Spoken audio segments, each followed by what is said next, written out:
Good afternoon, sir. Good afternoon.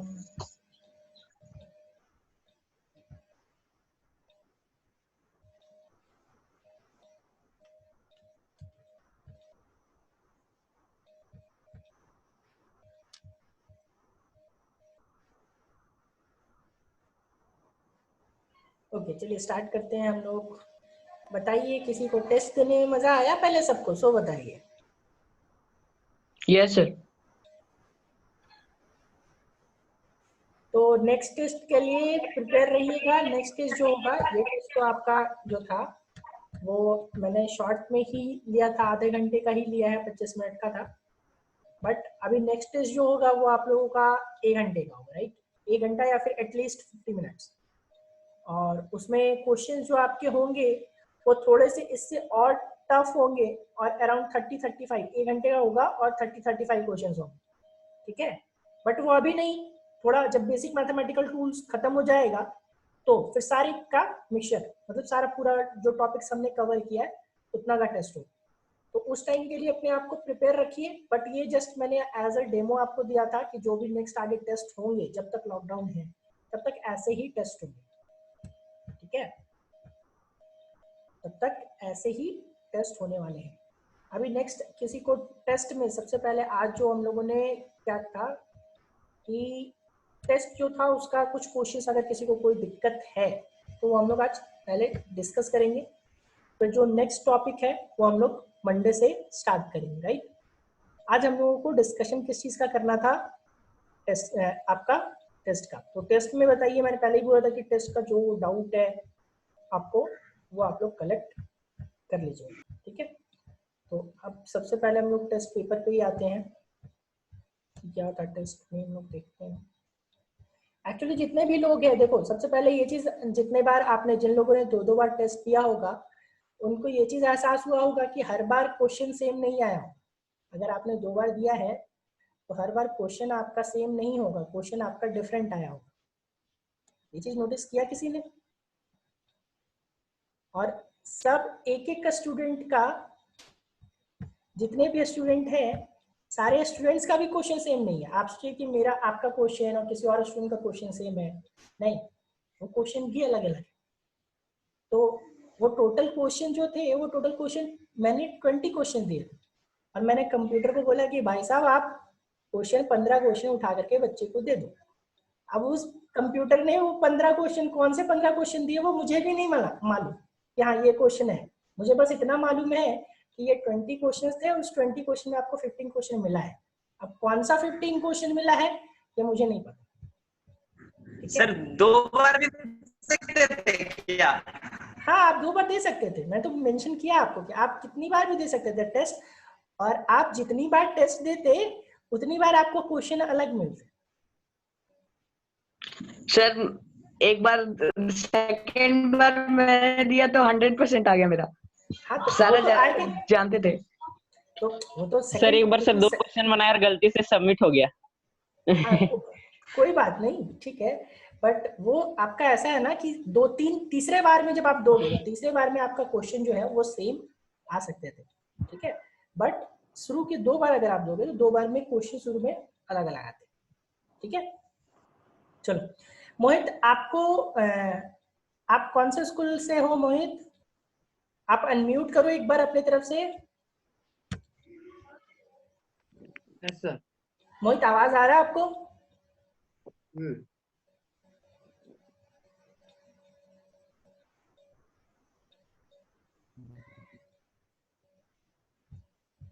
मोहित, आपको आवाज आ रही है मेरी? आ रही है। हाँ ठीक है, चलो। कौन से स्कूल से हो आप?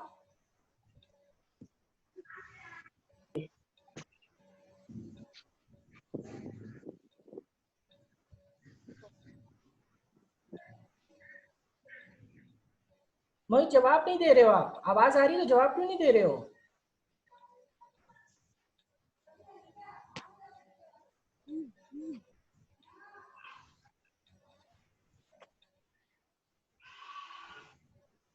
मैं स्कूल का नाम पूछ रहा हूँ आपको, आप कौन से स्कूल से हो? सरस्वती शिशु निकेतन। अच्छा, ओके, चलो ठीक है। हो सकता है आपको शुरू में 1-2 क्लास दिक्कत होगा, ठीक है?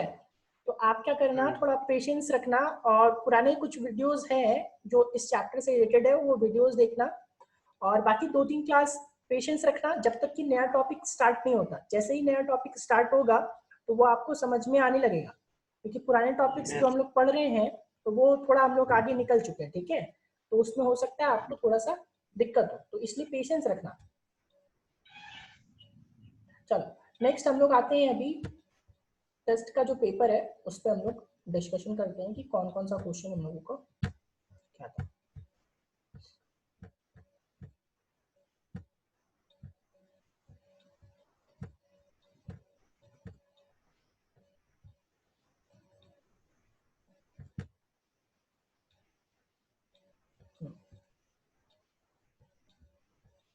देखो अभी सबसे पहला क्वेश्चन क्या था, मैं एक एक करके सारा ही क्वेश्चन डिस्कशन कर रहा हूँ ताकि सबका ही डाउट क्लियर हो जाए, क्योंकि मुझे पता नहीं है कि किसका कौन सा क्वेश्चन आया हुआ है, ठीक है। अगर मुझे पता हो तो वो एक ही क्वेश्चन रहता तो हम लोग डिस्कशन में सिर्फ उतना ही क्वेश्चन कर देता या डाउट वाले क्वेश्चंस कर देता, बट मुझे तो पता ही नहीं है कि किसका कौन सा क्वेश्चन है, इसलिए मैं एक एक करके सारे ही क्वेश्चन जल्दी से डिस्कशन करूंगा। सबसे पहले दिया हुआ है कि ml2t-3 is the dimension of, ठीक है। तो आपको सबका डायमेंशन चेक करना पड़ेगा। आपको पहले ही बताया था कि वर्क डन का डायमेंशन आपको मालूम होना चाहिए, ml2t-2 होता है, पॉसिबल नहीं। फोर्स का आपको पता है, फोर्स का mlt-2 होता है, पॉसिबल नहीं। मोमेंटम का आपको पता है, मोमेंटम का आपको पता है क्या, कि मास इनटू वेलोसिटी, वेलोसिटी का क्या lt-1, तो मोमेंटम का क्या mlt-1। तो बच कौन सा गया भाई, पावर बच गया। और अगर आप निकालना भी चाहो तो पावर की जो वैल्यू होती है, स्क्रीन नहीं दिख रहा,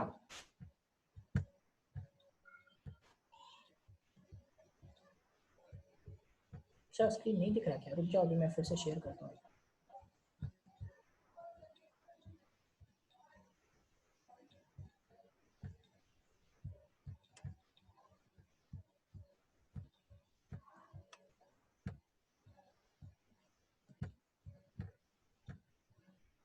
अभी दिख रहा है सबको,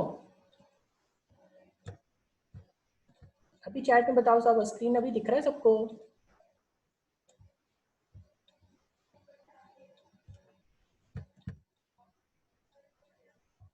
चलो ठीक है, ओके ठीक है। अभी नेक्स्ट पहला क्वेश्चन जो था हम लोगों का वो यही था कि हम लोगों को डिस्कस करना था कि जो आपका डायमेंशन है वो ml2t-3 किसका होगा।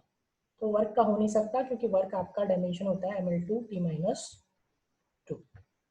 नेक्स्ट आपका क्या था, फोर्स। तो फोर्स तो आपको पता है, फोर्स की आपका क्या है mlt-2 होता है, फोर्स का mlt-2। और मोमेंटम भी पता है आपको कि mlt-1 होता है, तो बच गया पावर। तो ऐसे आप ऑप्शन से चेक करना चाहो तो आपका पावर का हो जाएगा। और बाय द वे अगर आप निकालना चाहो तो पावर आपको पता है कि rate of doing work, rate of doing work यानी कि क्या, वर्क बाय टाइम को ही पावर बोलते हैं भाई। रेट ऑफ डूइंग वर्क यानी पावर। अब पावर यानी work done by time, work done यानी कि कितना ml2t-2, ml2t-2 और नीचे 2 तो बाई 2, तो फाइनल क्या है ml2t-3। तो ml2t-3 तो आपका हो जाएगा क्या, पावर। पहला का आंसर पावर हो जाएगा। Next, the dimension of universal gravitational constant. तो यूनिवर्सल ग्रेविटेशनल कांस्टेंट जब हम लोग देखेंगे तो यूनिवर्सल ग्रेविटेशनल कांस्टेंट आपने एक्चुअली 9th में ये पढ़ रखा है कि F इक्वल्स टू क्या होता है, Gm1m2/r²। F में जो वैल्यू होती है वो होती है Gm1, याद करो 9th में पढ़ा है, Gm1m2/r²। यहाँ से आपको वैल्यू निकाल लेनी है जी की। जी की वैल्यू जब आप निकालोगे तो आ जाएगा Fr²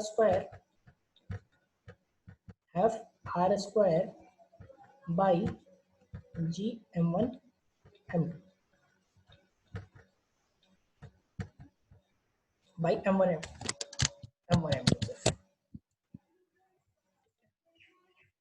अब Fr², F की का डायमेंशन आपको मालूम, ठीक है। देखो मैं ऑप्शन से कैसे आपको यहाँ पे सिर्फ एक ऑप्शन से अगर मैं चाहूँ तो आपको आंसर ला सकता हूँ, आप चाहो तो पूरा ही सॉल्व कर सकते हो, बट एक आंसर से भी आपका आ सकता है। लेंथ का कितना है L square by m1 m2 यानी कि नीचे का क्या m स्क्वायर। सोचो ऊपर पावर m का 1 है और नीचे 2 है, तो 1 माइनस 2 कितना होता है -1 होता है ना, तो -1 होता है तो m का पावर -1 है। देखो सिर्फ पहला सॉल्व किया मैंने, बाकी तो अभी तक सॉल्व नहीं किया है। और m-1 वाला कौन सा ऑप्शन है, बी ऑप्शन, ठीक है। तो ऐसा ऐसा अगर आप प्रेजेंस ऑफ माइंड रखोगे तो आपको पूरा सॉल्व किए बिना आप आधा सॉल्व करके भी आंसर बना सकते हो। लेकिन ये तभी के केस में जब ऑप्शन मैच नहीं कर रहा। सपोज यहाँ पे एक और दे देता और उसका भी रहता है m-1, तो फिर आप डायरेक्ट नहीं बना पाते। मगर कभी कभार आप जब आधा सॉल्व करते हो तो आधा सॉल्व करने के बाद एक बार ऑप्शन जरूर देखा करना कि ऑप्शन में क्या इतना ही सॉल्व करने में मेरा काम चल रहा है, अगर चल रहा है तो उतना से निपटा दो, और नहीं तो फिर पूरा सॉल्व करना पड़ेगा। और फिर पूरा सॉल्व करेंगे तो यहाँ तो देखो तो एल की वैल्यू कितनी, एल की का पावर 3 और टी का पावर कितना -2, ठीक है। चलिए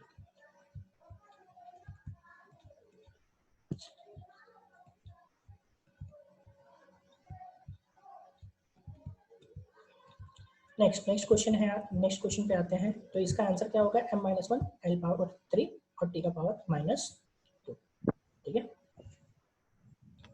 नेक्स्ट क्वेश्चन आते हैं। नेक्स्ट क्वेश्चन है a by t plus bt square plus ct cube where b is the velocity, t is the time, a b c are constant। Same type का question आपको, या फिर शायद यही क्वेश्चन, या तो यही क्वेश्चन या तो सेम टाइप का क्वेश्चन मैंने आपको असाइनमेंट में दिया हुआ है, ठीक है।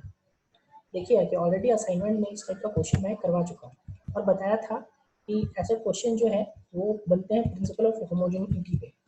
और प्रिंसिपल ऑफ होमोजेनिटी क्या बोलता है भाई कि प्रिंसिपल ऑफ होमोजेनिटी यही बोलता है, सेम क्वेश्चन था, हाँ सेम क्वेश्चन होगा जो भी exact question, principle of homogeneity में कि अगर आप क्या है कि फोर्स में फोर्स को ऐड करोगे, तो फोर्स में फोर्स को ऐड करोगे तो वो फोर्स ही देगा, ठीक है। अब जैसे एग्जांपल भी दिया था बहुत अच्छा, दूध में चावल को ऐड करने पे खीर बनता है, मगर दूध में आप चावल को सिर्फ करोगे तो वो चीज़ नहीं देगा। केजी प्लस लीटर कुछ नहीं होता, केजी प्लस केजी केजी हो सकता है, लीटर प्लस लीटर लीटर हो सकता है, मगर केजी प्लस लीटर कुछ नहीं हो सकता, ठीक है, राइट। तो उसी तरह यहाँ पे वो चीज़ निकालना है। तो देखो इसमें सिर्फ और सिर्फ बी का निकालना है, तो जो बी का निकालना है, तो जो बी का निकालना है तो हम लोग क्या, वेलोसिटी है, तो हम लोग ऐसा लिख सकते हैं कि dimension of velocity will be equal to dimension of B T square, Yes, sir. Dimension of B into T square, ठीक है। और यहाँ से फाइनल बी का आप निकालते वैल्यू, तो बी का क्या होता है, velocity by T square, velocity by T square. इसका डायमेंशन ले लो, वेलोसिटी का डायमेंशन आपको पता है एल टी -1, वेलोसिटी का dimension is what, L T -1 और टी स्क्वायर यानी कि टाइम का स्क्वायर, तो टाइम का स्क्वायर टी स्क्वायर लोगे, तो फाइनल क्या हो जाएगा, एल टी -3, फाइनल जो आया वो एल टी -3, ऑप्शन कौन सा, डी, ठीक है। नेक्स्ट आएंगे क्वेश्चन नंबर 4 में। अब क्वेश्चन नंबर 4 में जो है, क्वेश्चन नंबर 4 आप चाहोगे तो ये मैक्सिमम लोगों को, इसमें बहुत लोगों को दिक्कत हुआ होगा, ठीक है। तो बहुत लोगों को इसमें दिक्कत हुआ होगा, तो मैंने आपको बताया था कि म्यू नॉट और एप्सिलॉन नॉट आपको डायमेंशन याद रखना पड़ेगा, ठीक है, कोई उपाय ही नहीं है। हाँ मुझे मालूम है इसमें बहुत लोगों को डाउट हुआ होगा, बट आपको म्यू नॉट और एप्सिलॉन नॉट का आप यहाँ पे डायमेंशन याद रखना होगा, कोई ऑप्शन नहीं है। और मैंने यहाँ पे इसमें बताया था कि आपको एक बार मेंशन भी किया था, बट आपको कोई ऑप्शन नहीं है, जब आप उसको निकालोगे, देखो मैं यहाँ पे अभी सॉल्व नहीं कर रहा हूँ, आप लोग खुद सॉल्व कर, इसको मैं आप पे छोड़ रहा हूँ। आपका नोट्स आपको दिया हुआ है, नोट्स में दिखना आपको म्यू नॉट का भी डायमेंशन निकलवाया हुआ है, एप्सिलॉन नॉट का भी निकलवाया हुआ है, और मैंने लेक्चर में भी निकलवाया था। याद करो जो सबसे लास्ट क्वेश्चन करवाया था आर वाला, रेसिस्टेंस वाला, कि जेई मेंस का जो क्वेश्चन था उसमें करवाया था कि under root mu naught by epsilon naught आता है जो रेसिस्टेंस का डायमेंशन होता है। उस टाइम मैंने म्यू नॉट एप्सिलॉन नॉट दोनों का डायमेंशन बताया। देखो इतना रखने से, याद रखने से अच्छा है मैं आपको सिंपल सा एक फॉर्मूला बताता हूँ, ठीक है, वो याद रखना, कुछ करने का जरूरत ही नहीं पड़ेगी। देखो C इक्वल्स टू होता है, C इज इक्वल्स टू क्या होता है 1 by under root mu naught into epsilon naught, ठीक है। अब बोलोगे सर कहाँ से आया, तो ये आपको 12 में पढ़ना है, ठीक है। अब बोलोगे सर C क्या है, तो C is the velocity of light, C is the velocity of, C what, velocity of light, C equals to velocity light, ठीक है। और ये म्यू नॉट है, इसको बोलते हैं म्यू नॉट और एप्सिलॉन नॉट। तो वेलोसिटी ऑफ लाइट है। आप सोचो कि अगर किसी इक्वेशन को डायमेंशनली करेक्ट होना है तो जो लेफ्ट हैंड साइड का डायमेंशन होता था और राइट हैंड साइड का डायमेंशन होता था वो दोनों इक्वल होता था। तो इक्वल होता था तो इसका ये जो देखो ये वाला पूरा टर्म्स है, ये वाला पूरा टर्म और ये वाला पूरा टर्म, दोनों का डायमेंशन विल बी सेम, यानी कि ये तो वेलोसिटी ऑफ लाइट है। यानी कि अपने आप दिमाग में आना चाहिए कि ये टर्म इसका जो है वो किसके बराबर डायमेंशन होगा, वेलोसिटी के बराबर। इसलिए आंसर क्या, वेलोसिटी। और दूसरा आपका होमवर्क ये है, काम ये है, ठीक है, मुझे सबमिट नहीं करना, वो आपको खुद से क्रॉस चेक करना है, ठीक है। म्यू नॉट का डायमेंशन लेना, एप्सिलॉन नॉट का डायमेंशन लेना और इस वैल्यू में पुट करना, और पुट करने के बाद देखना कि LT -1 आ रहा है। अगर LT -1 आएगा दैट मीन्स कि वो आपका वेरीफाई हो गया। हाँ जो कोई डाउट है आपको बताइए, हैंड रेज किया था आपने।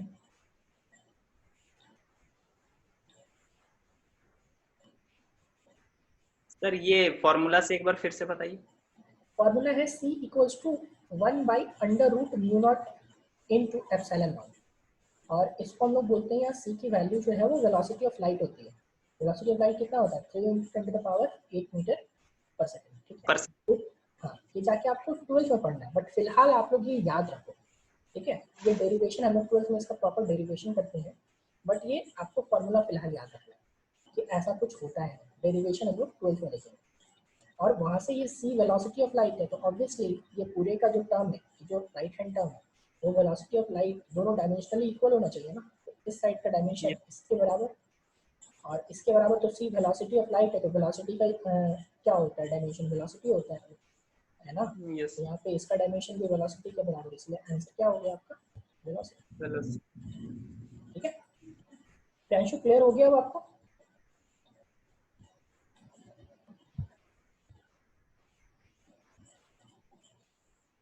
टेंशन आपको इसमें डाउट था, क्लियर हुआ? ओके ओके, चलो नेक्स्ट पे आते हैं। Question number 5, which physical quantities have the same dimension, ठीक है। Couple of force, work, force and power. तो अभी आपने फोर्स और पावर वाला क्वेश्चन देखा था और सेम क्वेश्चन मैंने असाइनमेंट में दिया है, एग्जैक्टली सेम क्वेश्चन असाइनमेंट का है। असाइनमेंट में यही क्वेश्चन था, याद करो, असाइनमेंट सॉल्व किए होंगे तो उसमें सेम क्वेश्चन था। मैंने यहाँ बताया, हाँ कपल ऑफ फोर्स जो है, तो कपल ऑफ फोर्स यहाँ पे, तो ये तो डील करने का वैसा जरूरत है नहीं।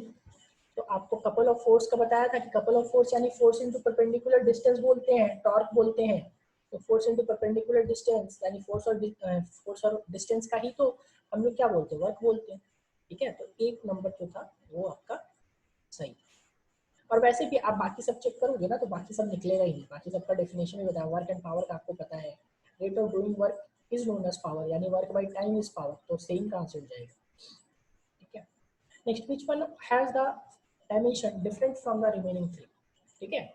तो बाकी सब देखो, सबसे पहले हम लोग क्या करेंगे, देखेंगे वर्क का मान लो, देखोगे तो वर्क आपको पता है कि क्या होता है, force into displacement, force into displacement. बाकी टॉर्क, टॉर्क देखोगे अगर, तो टॉर्क भी आपका क्या होता है, तो टॉर्क भी होता है, वो होता है फोर्स इनटू परपेंडिकुलर डिस्टेंस, लेकिन है तो डिस्टेंस ही, force into perpendicular distance, force into perpendicular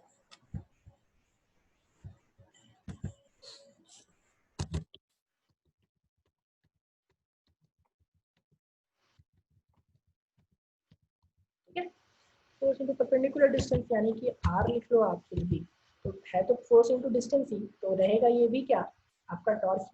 next energy, और 9th क्लास में आपने पढ़ा है ऑलरेडी कि energy and work are interconvertible, energy and work are interconvertible. जितना आपके पास एनर्जी होगा उतना आप वर्क डन कर पाओगे, जितना वर्क डन करोगे उतना आप में एनर्जी स्टोर होगा, वर्क एनर्जी टर्म। ठीक है, तो एनर्जी किसके बराबर होता है, वर्क के बराबर, तो दोनों का डायमेंशन स्टिल सेम। बच कौन सा गया, पावर, सिर्फ अलग कौन सा होगा, पावर का डायमेंशन। ठीक है,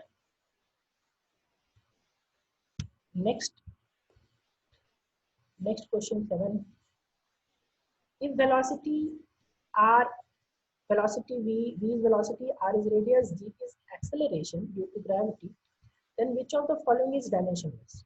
ठीक है, कौन सा आपका डायमेंशनलेस होगा। तो आप देखो, अगर इसको मैं बहुत आसानी से अगर बनाना चाहूँ, ठीक है, तो मैं एक सिंपल सा आपके पास क्वेश्चन पूछता हूँ, तो देखो तो जरा सा कि v square equals to u square plus 2as आपने पढ़ रखा है, और अगर इनिशियल वेलोसिटी 0 होती है, अगर इनिशियल वेलोसिटी 0 होती है, तो हम लोग क्या लिखते हैं, v square equals to 2as।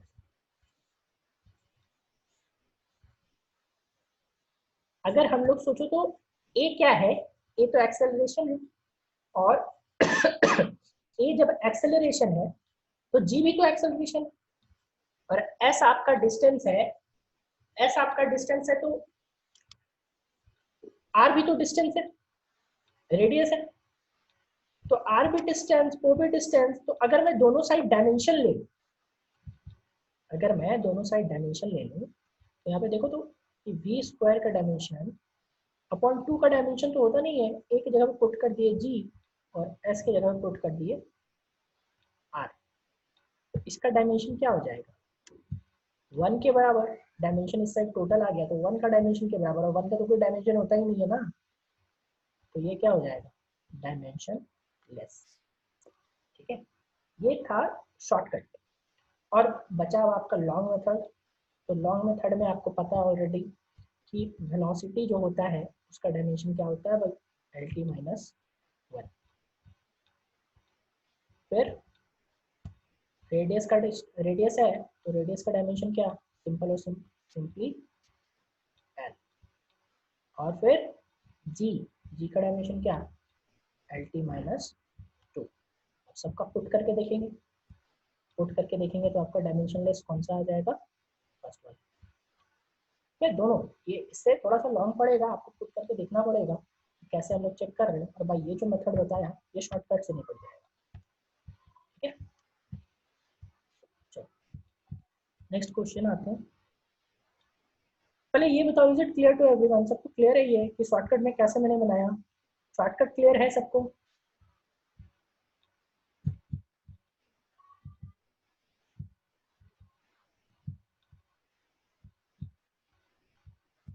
चलो ठीक है, मैक्सिमम लोगों को क्लियर है। हाँ अंशु बोलिए, क्या डाउट है, हैंड रेस किया अभी आपने, आवाज नहीं आ रही है आपकी, आप अनम्यूट करो अपनी तरफ से। सर चैट कर रहे तो बाय मिस्टेक हो जा रहा है हैंड। ठीक है, चलो म्यूट कर लीजिए। यस तो नेक्स्ट क्वेश्चन पे आते हैं, क्वेश्चन नंबर 8 पे। डायमेंशन ऑफ चार्ज आर, तो चार्ज तो आपको पता है कि क्यू इक्वल टू क्या होता है, चार्ज IT होता है, या फिर I इक्वल टू, याद करो करंट भी पता है आपने 10th में पढ़ा रखा है, या I इक्वल टू क्या, Q बाई T। 10th क्या बचपन से ही पढ़ते आ रहे हैं, 6-7 से, जब भी चार्ज आया करंट आया था, I equal to Q by T। तो यहाँ से क्या लिखोगे, Q इक्वल टू IT, और IT जब आया तो I का आपको डायमेंशन बताया था कि I का डायमेंशन क्या होता है, A, और T का डायमेंशन क्या होता है, T। तो डायमेंशन क्या हो जाएगा, AT या TA, ठीक है, या फिर AT या फिर TA। तो देखो यहाँ पे कौन सा है, डी ऑप्शन। ये हो गया क्वेश्चन नंबर 8।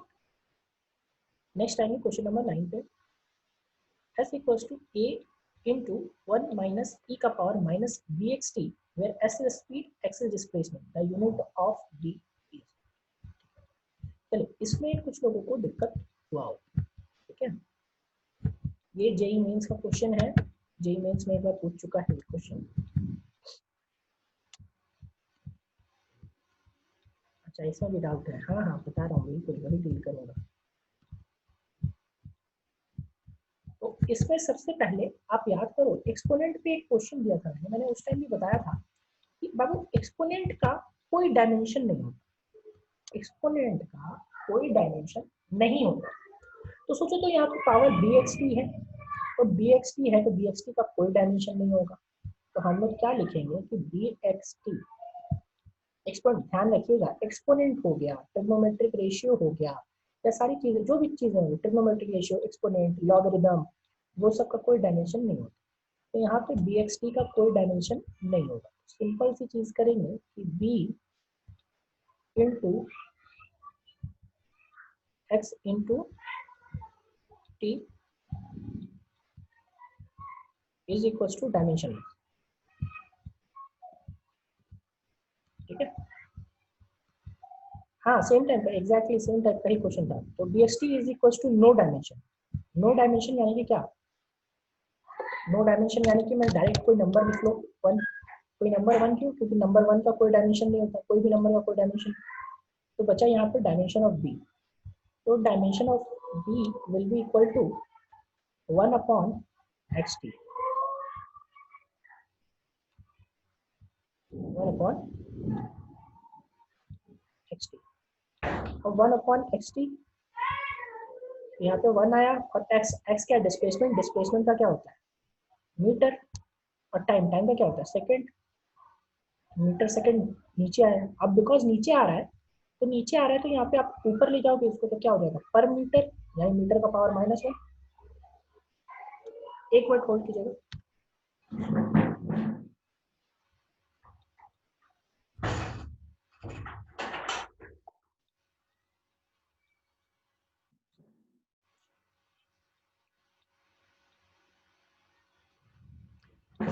मीटर नीचे था, तो ऊपर ले जाएंगे तो क्या हो जाएगा? पावर -1। और सेकंड नीचे है, तो ऊपर ले जाने पे पावर -1। तो यूनिट क्या हो जाएगा? पर मीटर पर सेकंड, ठीक है। Is it clear now Priyanshu और रूपम, बाकी लोगों को जिनको भी दिक्कत हुआ है इस क्वेश्चन में? एक्सपोनेंट का कोई डायमेंशन नहीं होता, ये याद रखना है। और एक्सपोनेंट का कोई डायमेंशन नहीं, तो पावर वाला में आपको करना है। और सेम इसी टाइप का क्वेश्चन मैंने असाइनमेंट में दिया भी था एक बार, क्योंकि इसी टाइप का क्वेश्चन मेंस में पूछता है, ठीक है। तो एक बार असाइनमेंट का क्वेश्चन का भी आप रिवीजन कर लेना, ताकि आपको और ज्यादा अच्छे से क्लियर हो जाए। मैंने उसका सॉल्यूशन भी दिया था आपको। चलो नेक्स्ट क्वेश्चन पे आएंगे, question number 10। The physical quantity having the dimension this is, ठीक है। तो इसका कोई उपाय नहीं है हमारे पास, इसमें आपको हर चीज का डायमेंशन निकालना पड़ेगा, रेसिस्टेंस का, रेसिस्टिविटी का, कंडक्टिविटी का और इलेक्ट्रोमोटिव फोर्स का। और सबका डायमेंशन मैंने निकलवाया हुआ है, ठीक है, सबका ही डायमेंशन मैंने निकलवाया हुआ है।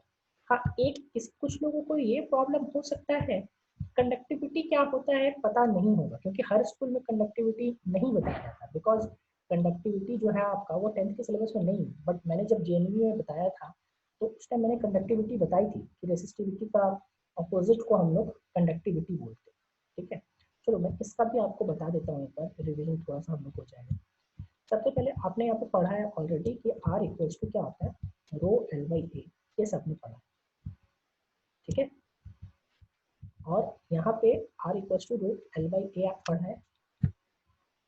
तो हम लोगों ने यहाँ रो को क्या बोलते थे? रेसिस्टिविटी बोलते थे। रो इज नोन एज रेसिस्टिविटी, ठीक है।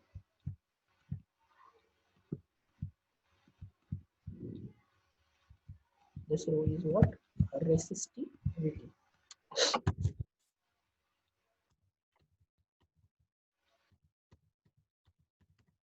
और हम लोगों ने, मैंने आपको वहां पर बताया हुआ था कि कंडक्टिविटी जो होता है, वो कंडक्टिविटी को मैंने डिनोट किया था सिग्मा में। मैंने क्या वैसा भी डिनोट करते हैं सिग्मा से। सिग्मा को हम लोग बोलते हैं 1/रो। ठीक है। तो यानी कि आप रो का डायमेंशन निकाल लो, अगर आप रो का डायमेंशन निकाल लिए तो आपको सिग्मा का निकल जाएगा, जस्ट अपोजिट कर दो। और रो का निकालने के लिए आपको किसका डायमेंशन चाहिए, आर का। यहाँ से देखो तो आप क्या करोगे, रो को लिख सकते हो, rho can be written as R into A by L, R into A by L. ठीक है, तो अब सोचो जरा सा कि सबसे पहले R into A by L, तो रेसिस्टिविटी कंडक्ट, यहाँ पे आर ए बाई एल आ गया, तो इसका डायमेंशन चाहिए रेसिस्टेंस का। तो रेसिस्टेंस का जो डायमेंशन होता था, रेसिस्टेंस का आप जब डायमेंशन निकालोगे तो आप क्या निकालते थे, एम, याद है किसी को कि नहीं याद है, एल, ठीक है, एम एल का पावर 2 टी का पावर -3 और ए का पावर -2, ये रेसिस्टेंस होता था। ठीक है, ये क्या हो गया, रेसिस्टेंस। तो और ए क्या है, एरिया है, तो एरिया यानी कि एल स्क्वायर और लेंथ, लेंथ यानी कि L। तो देखो तो ये एल से पावर 1 कटा, तो हम लोगों का ये डायमेंशन आ गया रो का। This one is the dimension of rho. Rho का डायमेंशन कितना हुआ देखो, यहाँ पे एम एल का पावर 3, बोलो कैसे 3 भाई, यहाँ पे 2 और यहाँ से एक पावर कट गया तो एक पावर बचेगा तो पावर 3 हो गया। और नेक्स्ट क्या, टी का पावर -3 और ए का पावर -2। बट क्या हमें रेसिस्टिविटी का चाहिए था, नहीं, हमें चाहिए था कंडक्टिविटी का। कंडक्टिविटी क्या होता है, 1 बाई रेसिस्टिविटी। 1 बाई रेसिस्टिविटी यानी कि सबका पावर उल्टा कर दो, पावर उल्टा कर दो तो सिग्मा का होगा, एम का पावर देखो यहाँ पे 1 है ना, एम का पावर कर दो -1 और एल का पावर 3 है ना, तो एम का पावर, एल का पावर कर दो -3, एल का पावर -, टी का पावर देखो -3 है तो टी का पावर -3 है तो टी का पावर +3 और ए का पावर -2 है तो ए का पावर +2। ठीक है, यह आपका क्वेश्चन हो गया किसका, कंडक्टिविटी का। देखो एक डायमेंशन है आपका। ठीक है, चलो नेक्स्ट। इसीलिए बस इसीलिए मैंने जेएमवी में ये क्वेश्चन आपको बताया था, मैक्सिमम लोग नहीं बताते हैं, मैंने जेएमवी में इसलिए बताया था क्योंकि करंट इलेक्ट्रिसिटी आपको 10th के बाद डायरेक्ट पढ़ना है कहाँ, 12th में, बट 11th में आपको कंडक्टिविटी का डायमेंशन पूछता है। तो आपने 10th में पढ़ा नहीं, डायरेक्ट पढ़ेंगे कंडक्टिविटी कहाँ, 12th में, तो कंडक्टिविटी का डायमेंशन कैसे बताएंगे, वो तो 11th में ही। ठीक है, इसलिए मैं कंडक्टिविटी बताता हूँ 10th में। तो ये चीज आपको ध्यान रखना है, जो पढ़े वो भी ठीक, जो नहीं पढ़े वो याद रखिएगा कि conductivity is nothing but reciprocal of resistivity, यानी कि sigma equals to 1 by rho. एक चीज और होता है conductance, conductance is nothing but inverse of resistance या फिर रेसिप्रोकल ऑफ रेसिस्टेंस। कंडक्टेंस को किससे डिनोट करते हैं, जी से, और जी क्या होता है 1 बाई आर, ये ध्यान रखिए। ये कभी कभी कंडक्टेंस का भी पूछ सकता है। चलो नेक्स्ट हम लोग नेक्स्ट क्वेश्चन पे आते हैं। नेक्स्ट क्वेश्चन, पहले ये बताइए ये सबको क्लियर है, is it clear to everyone? Question number 10 सबको क्लियर हुआ?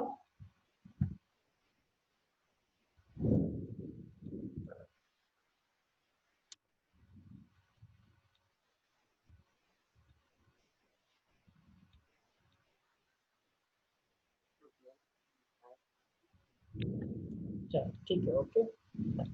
नेक्स्ट क्वेश्चन पे आते हैं हम लोग। नेक्स्ट क्वेश्चन है हमारा कि velocity of A freely falling body, ये तो असाइनमेंट का क्वेश्चन है, सबको याद है? नहीं याद है? चेक कीजिए, बिल्कुल असाइनमेंट का क्वेश्चन है। प्रियांशु आपको इसी में डाउट हुआ था, आपने ये क्वेश्चन नहीं बनाया था क्योंकि उस टाइम पावर का कुछ गड़बड़ था, याद आया आपको?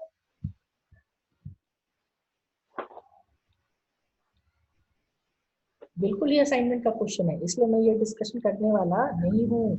तो ये आप क्वेश्चन असाइनमेंट में चेक कीजिएगा, सॉल्यूशन के साथ आपको दिया हुआ है। ठीक है, 1/2 आता है। चलो अगर शॉर्ट में निपटाऊं तो भी चलो, अभी ये मैं एक फॉर्मूला आपको बताता हूँ। आपने 9th में भी पढ़ा होगा, 9th में ऐसा कुछ पढ़ा है क्या? देखो याद करो, v = √2gh। जब कोई फ्रीली फॉलिंग बॉडी होता है तो ऐसा कुछ वेलोसिटी आता था, याद करो।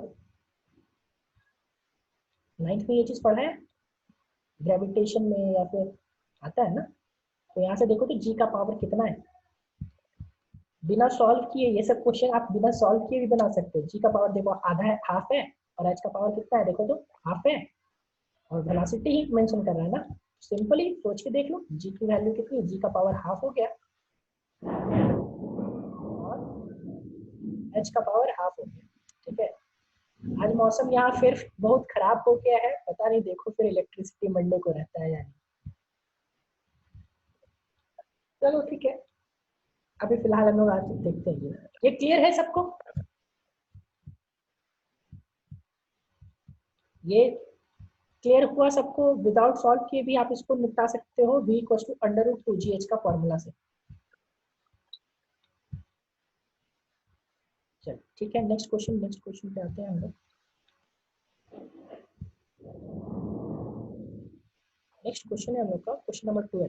तो क्वेश्चन नंबर 12 पे भी आपको बहुत एक फॉर्मूला बताया था स्टार्टिंग में ही, nu = कांस्टेंट। याद करो, n1 u1 = n2 u2, n1 u1 = n2 u2, और n2 u2 जब लिखे थे तो इसी को हम लोग लिखे थे nu = कांस्टेंट। तो जब nu = कांस्टेंट है तो nu = कांस्टेंट का क्या मतलब होगा कि n is inversely proportional to u, n is inversely proportional to u, क्योंकि u तो नीचे चला जाएगा। ठीक है, नेक्स्ट क्वेश्चन आते हैं, क्वेश्चन नंबर 13 पे। LCR डिनोट इंडक्टेंस कैपेसिटेंस, ये भी कौन सा क्वेश्चन है असाइनमेंट वाला, याद कीजिए।